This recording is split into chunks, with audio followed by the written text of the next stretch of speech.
విధిరాత అంటే అదేనా? ఆ విధిరాత అంటే మనం ఏదైతే కర్మ చేస్తామో ఆ కర్మ ఫలాన్ని మనల్ని చేపించేది విధిరాత. మనల్ని మళ్ళీ అనుభవించేటట్టు చేపిస్తుంది కదా, అది విధిరాత. అది మళ్ళీ మన దగ్గర తీసుకొచ్చి పెడుతుంది, అదే విధి. విధిరాతను మార్చలేమా? మార్చలేం, సాధ్యం కాదు.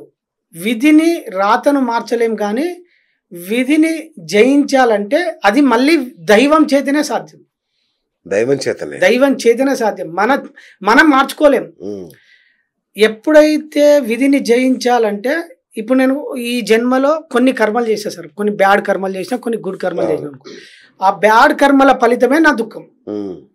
నా జీవితంలో దుఃఖం ఉంది అంటే నేను ఏదో ఒకరిని కొట్టడమో, ఒకరిని హింసించడమో, రకరకాల కర్మలు చేస్తాం కదా. ఈవెన్ పిల్లల్ని కొట్టిన, సొసైటీలో ఎవరిని అవమానించిన, హేళన చేసిన, రకరకాలుగా ఏది చేసినా సార్, చేసిన ప్రతి దానికి ఫలితం ఉంటుంది. ఆ ఫలితమే మన జీవితం సార్.